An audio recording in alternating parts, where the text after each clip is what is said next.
Welcome to Foreign Policy presented by YTV Shows with me, your host, Swecha Sangrola. On this show where we create a platform to think and talk about foreign policy from a holistic perspective. Foreign Policy is that show where we as individuals can create a voice and cause an impact on the decisions that affect us and the world. Everyone shall have the right to seek and to enjoy asylum from persecution in other countries, said the Universal Declaration of Human Rights in 1948. Since 1948 to today, the issue of protection and finding durable solutions to refugees have received careful international attention. The refugee protection regime has today become a cornerstone of international law, offering protection to those persons who have attained the status of refugees. Someone living outside their country with a well-founded fear of persecution based on their race, nationality, religion, membership in a social group, and political opinion. To shed more light on this issue, today we have as our guest Professor Kapil Shrestha, a professor of political science and human rights at the Tribhuvan University and Kathmandu School of Law, a former member of the National Human Rights Commission Nepal, and overall a dynamic human rights activist. Welcome to the program, sir. Oh, thank you. So how do you feel being a part of this program? program? It's so nice to be interviewed by younger generation, and I feel almost very thrilled to share my opinion and my perceptions on different issues. I'm so glad that now you people have started taking up. Welcome to the program. So thank you so much. Today we are going to talk about the issue of refugees, and a lot of people have been thinking that with the support of the United Nations High Commissioner Refugees and a few policies, we've gone far from those times when the issue of Bhutanese refugees and Tibetan refugees used to grab the headline. So do you think that we're still in a right time to debate about something like this? No, you see, this refugee issue is very pertinent issue for Nepal in the sense that geopolitically, Nepal lies in a very strategic area, and since last many years and even centuries, Nepal has been receiving refugees from all countries, from North Tibet, from different parts of India. And then again, you see, in this globalized world, this globalization has helped people to move from one country to another. And so these refugee flows, it's almost impossible to stop that. Indeed. And however, in spite of the importance of such an important issue, you will be surprised to know that Nepal still does not have a refugee policy, save it's about, see, we should not talk about ratification and accession of this refugee convention. So, actually, few people in human rights community, not many, because this refugee issue is a specialized issue.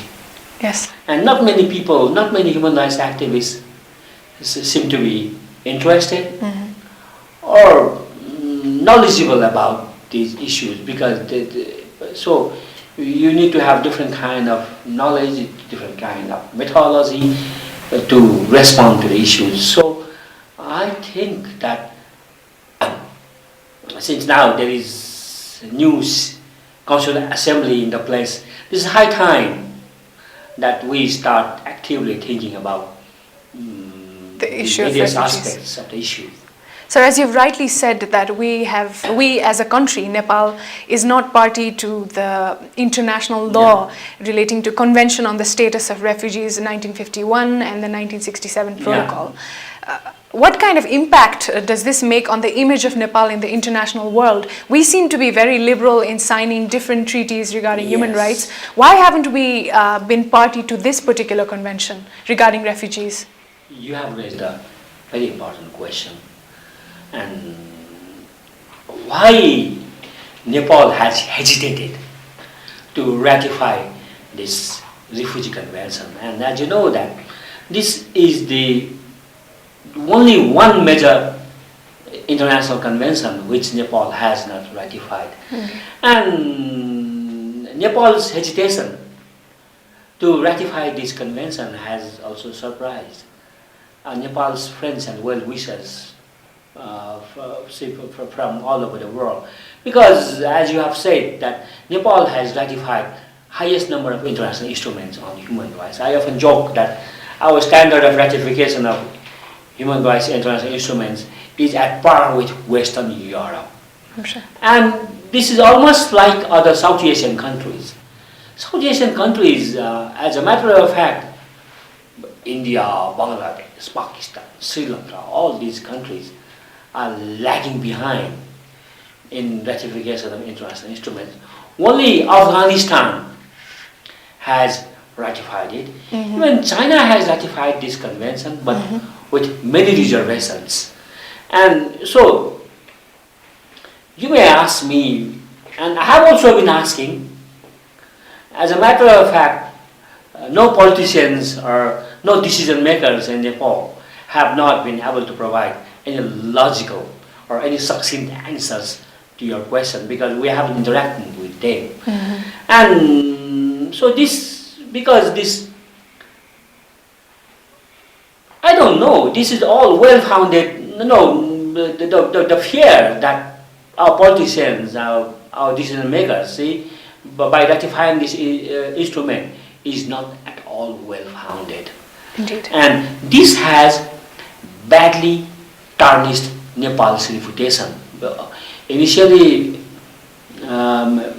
most of Nepal's well-wishers had thought that, well, Nepal in due course of time shall be ratifying this important instrument, because especially since 1959, especially since these Tibetan refugees moved to Nepal from Tibetan China, and then particularly after 1990, when more than 100,000 Bhutanese refugees of Nepali origins crossed over to Nepal via Indian territory, then everybody felt that, oh, Nepal will definitely ratify it. So, in spite of a lot of urging, a lot of requests by refugee agencies like OHCHR and other UN agencies, Nepal have so far resisted that call to ratify. And not only that ratify, Nepal still doesn't have a policy. It's all ad hoc and patchwork. Also Professor Hathaway, you see, James Hathaway, world's leading authority on refugee rights, absolutely, had once said that the countries at this present world has 4 options. Number 1, regarding their response to refugee issue. Number 1, either ratify or access that refugee convention and the substitute protocol, and number 2, have a domestic legislation, and number 3, deal with the issue with patchwork, legal patchwork. However, Nepal has established a new precedence that not having a policy is also a policy. Okay. So I think that since usually Nepal, follows Indian model. But also, sir, even though we did not sign or ratify this convention, the initial population of Bhutanese refugees, with the help of UNHCR, seems to be lessening. That means almost 80,000 Bhutanese refugees have been resettled in more than 8 countries. So aren't we moving towards a positive direction without a law or this is not the a issue, policy? you see. If Nepal had ratified this refugee convention, the world international community would have acknowledged Nepal's contribution in hosting so many refugees, and then Nepal would have received more international assistance. So the burden sharing would have been less for Nepal, and so Nepal, you see, Nepal's conduct or policy has rather been contradictory. On one hand, Nepal government must be given credit for treating refugees humanely. And the whole world acknowledges it.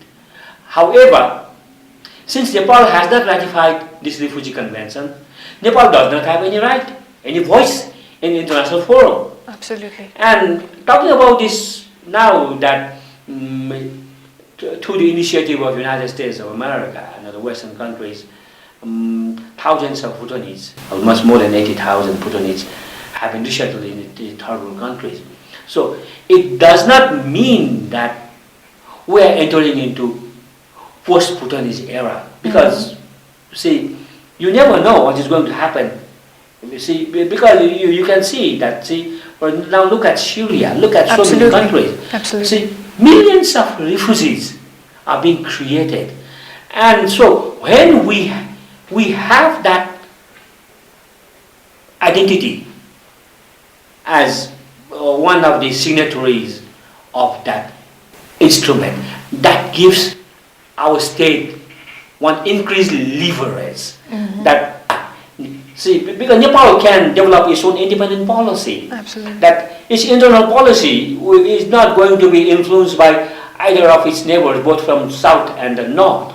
Because, see, say tomorrow, no, this is very likely that Nepal may be receiving refugees. Even now, you see, Nepal has been receiving refugees from as far as from Somalia, as far as from Iraq. There's about 600 or 700 urban refugees.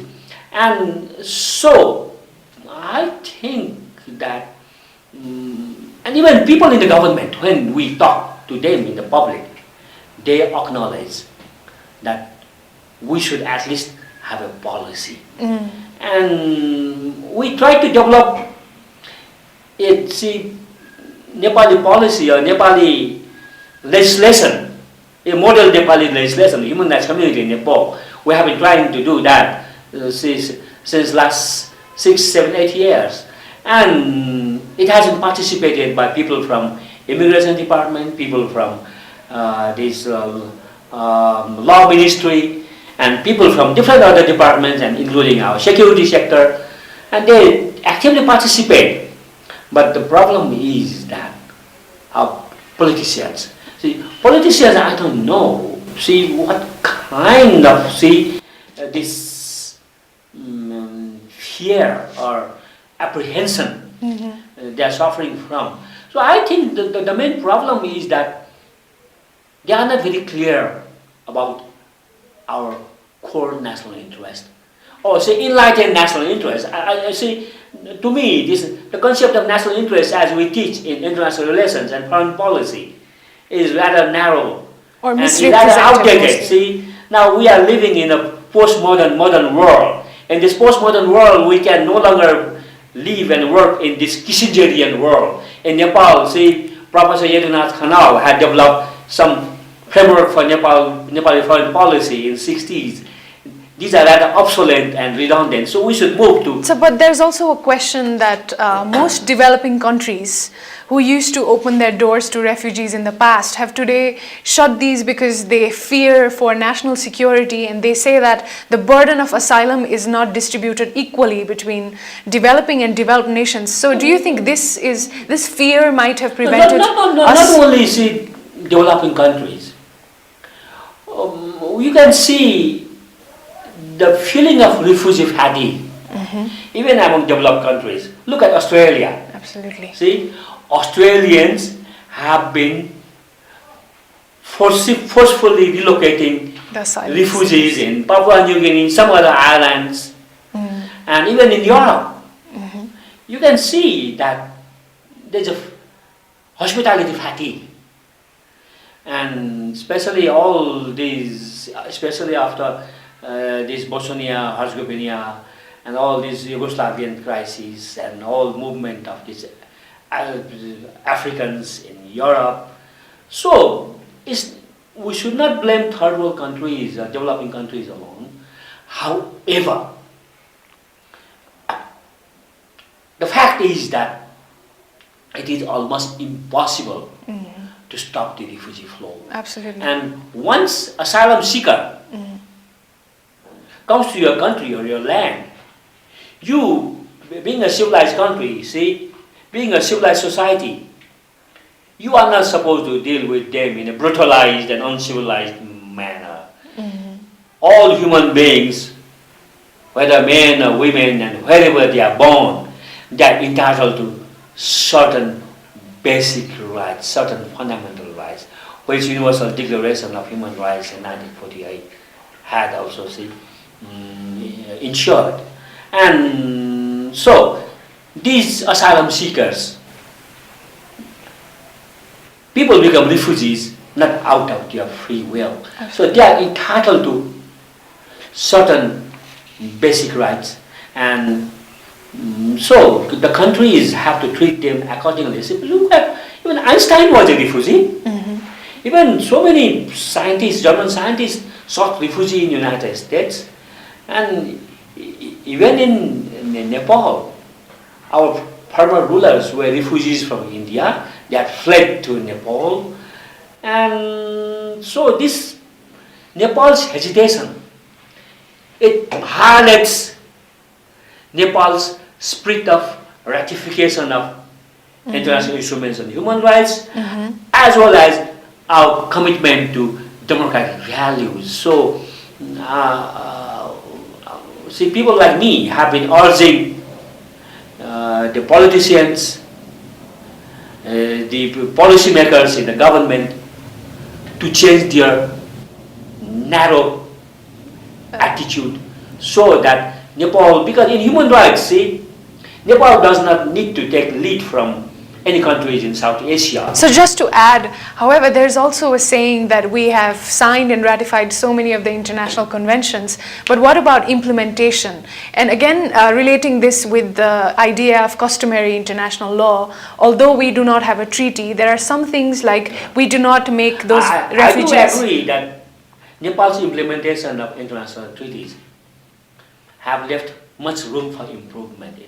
It has raised a lot of, see, questions in the international community regarding compliance gap and implementation gap. But the very fact that Nepal has demonstrated that courage, that political will, has, see, raised a lot of confidence and trust in Nepal. And so, by ratifying this refugee convention, Nepal is not going to harm anybody else's interest, any neighbor's interest. Instead, since Nepal did not seek advice of its neighbors in ratifying 22 core international human rights treaties, you see, way back in 1991, when late Mr. Krishna Prasad Bhattacharya had become Prime Minister, immediately, so after just a couple of months, I with a couple of friends went to see him and convinced him to sign 7 international instruments at one go. So, the whole world, international community, is expecting Nepal to take lead. Such an example. No, in South Asia, Nepal, in spite of all these shortcomings and failings, still has good track record, and people, ratifying international instruments, you see, it gives Nepal with so much of flexibility. Nepal can ratify refugee convention with relevant reservations to suit its national requirements. So the people in law ministry, people in government should study this refugee convention properly. See, they should not misguide our political leaders. See, I have been, monitoring, and I have been closely following the conduct of, unfortunately, these civil servants, I must say that, especially regarding human rights, be it in International Criminal Code, be it in truth reconciliation things and other human rights issues. Just to end this conversation, so you see that there is absolutely no alternative to Nepal than to sign and ratify this convention. And but do you also see that despite this international law at our hand, have we still done a good job? Just a very short answer to end this conversation. No, as far as human rights is concerned, in spite of our not so impressive record, the international community is very hopeful about Nepal. See, they don't talk about same length with other countries in Asia. So it is only with those countries which they think has potential to fulfill its commitment that they are concerned. And then secondly, we cannot allow such legal and policy vacuum to continue. This should be responded first by developing a logical, rational, timely refugee policy, and one of those policy should be to ratify this refugee convention with whatever reservations. So far, we have ratified all these international instruments without single reservations. That may not be better also. See, look at India. It ratifies international instruments with so many reservations that reservations are longer than the original text. And I don't advise that. Even countries like Australia, countries like countries like New Zealand, they also have, no, our conduct should be realistic, but that realism should be anchored on our commitment and political will and our lofty wish of Nepalese. And no, I often say we have two assets. One is our commitment to human rights, and another is our commitment to democracy. Absolutely. And these two assets shall enhance Nepal's reputation and identity among the world community. This is what Absolutely. I feel. Well said. Thank you so much, sir, for having this conversation with us. It's such interesting to share these feelings with you. Thank you so much. Thank you.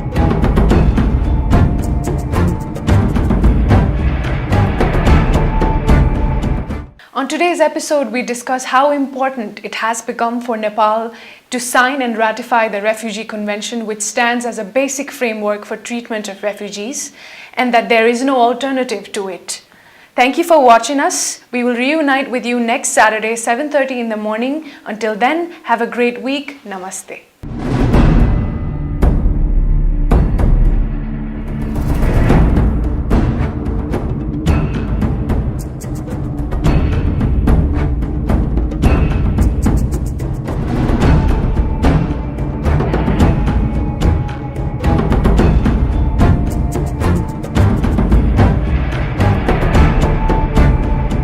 गतिसँग हैन, सुरक्षासँग प्रतिस्पर्धा गरौँ। बाटो काट्दा zebra क्रसिङको प्रयोग गरौँ।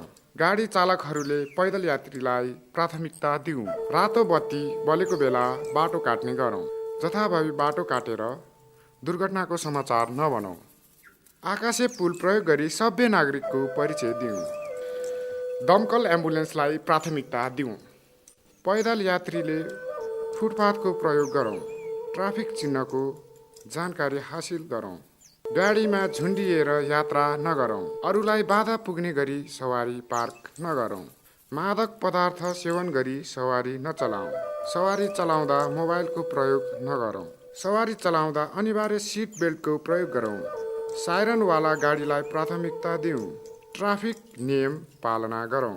Awareness International Academy, a non-comparable academic rendezvous.